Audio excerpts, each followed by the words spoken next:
పచ్చని సంసారంలో నిప్పులు పోసుకుంటుంటారు చాలా మంది.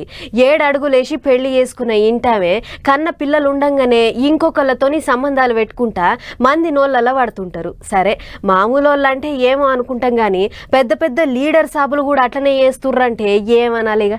ఇంటి ఆమె అలికి పూసుడు, ఇంటి బయట ఆమె తవ్వి పోసుడు అన్నట్టే ఉందట శ్రీకాకుళం జిల్లాలో ఎమ్మెల్సీ దువ్వాడ శ్రీనివాస్ అన్న ఇంటి పంచాది. 4 గోడల నడుమైన ఇద్దరు ఆలుమొగల పంచాది నడు రోడ్డు మీదకి వచ్చింది. ఇప్పుడు ఇది మేమంటున్న ముచ్చట కాదులా, వాళ్ళ ఇంటి ఆమె చెప్తున్న ముచ్చట. ఎనులే నాకైతే డైవర్స్లు ఏమీ లేవు. ఆయన డైవర్స్ ఇచ్చి ఆయన దగ్గర నుండి ఈ ఇల్లు మా దురదృష్టం ఏంటంటే నా పేరెంట్స్ సపోర్ట్తో ఫైనాన్షియల్ సక్సెస్ అయ్యామనేది ఇక్కడ నియోజకవర్గ ప్రజలందరికీ తెలుసు. దాన్ని ఎట్లా ఫోకస్ చేస్తాడంటే నా తెలివితేటలతో నేను వచ్చాను, సనంతా నా సంపాదన అంతా నా ఓన్ అన్నట్టు క్రియేట్ చేస్తారు. మాకు అప్పుడు అంత నాలెడ్జ్ లేదు. ఎవరు ఏ భార్య అలాగా ఆలోచిస్తుంది నా పేరునే ఆస్తులు ఉండాలి అనేది.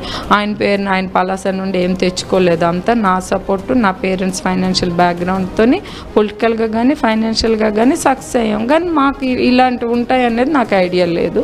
అది ఇప్పుడు ఏంటంటే క్యాష్ చేసుకొని వేరేగా బిహేవ్ చేస్తున్నారు. అది ఇన్నరా, ఒక ఇంటి ఆమె కాదు ఇద్దరు బిడ్డలు కూడా నాయనే కావాలంటున్నారు. నాయన కాడికి పోతే తలుపులు వేసుకుంటా గోడెలా పోసుకుంటుంది బిడ్డ. మా డాడీ ఆమెతో ఉంటున్నారు అండ్ మేము చాలాసార్లు డాడీకి చెప్పాము ఇది కరెక్ట్ కాదు, ఆమెతో ఉండొద్దు అని చెప్పి. మేము మా డాడీకి ఒకసారి పలాసే వెళ్ళి కలవడానికి ట్రై చేసాము. అప్పుడు వాళ్ళ బ్రదర్స్ వాళ్ళ మదర్ అడ్డుకున్నారు. ఇప్పుడు కూడా మా డాడీని కలవడానికి వెళ్ళాము. అదే అంటే మేము మా డాడీతో ఉండాలనుకుంటున్నాం.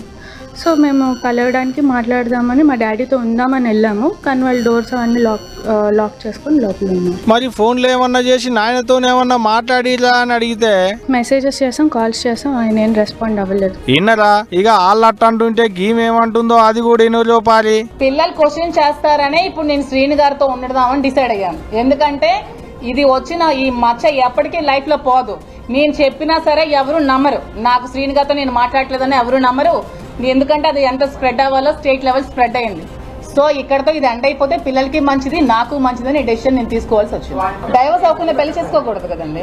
ఒక ఫ్రెండ్ గా ఉంటానండి, ఫ్రెండ్స్ కలిసి ఉండకూడదా? మీకు అమ్మాయిలు ఎవరు ఫ్రెండ్స్ లేరా? ఉంటాం కదా. మీరు ఎప్పుడు గర్ల్ ఫ్రెండ్స్ మీరు ట్రిప్స్ ఎక్కడికి వెళ్ళలేదా? కలిసి ఉన్నంత మాత్రాన ఏదో కోరికలు ఉండిపోయినట్టే అండి. ఇంకేం ఉండవా? కష్ట సుఖాలు ఏమి ఉండవా? ఇప్పుడు మీరు ఏమీ లేకుండా ఉన్నారనుకో, మీరు ఇప్పుడు ఏమీ లేకుండా ఒంటరిగా ఎవరు లేకుండా ఉన్నారనుకో, మీరు అన్నం పెట్టమంటే వచ్చి అన్నం పెడతాను. నా మనసు అంత మంచిది. గిట్లా 4 గోడల నడుమున్నకి పంచాది ఇప్పుడు నలుగుట్లే పడేటాళ్లకు రాత్త అవుతుంది. చిలికి గాలివాన లెక్కనే అయింది. మరి చూడాలి గిల్ల ఇంటి పంచాది ఎప్పుడు నిమ్మలం అవుతుంది ఏంది అనేటిదిగా.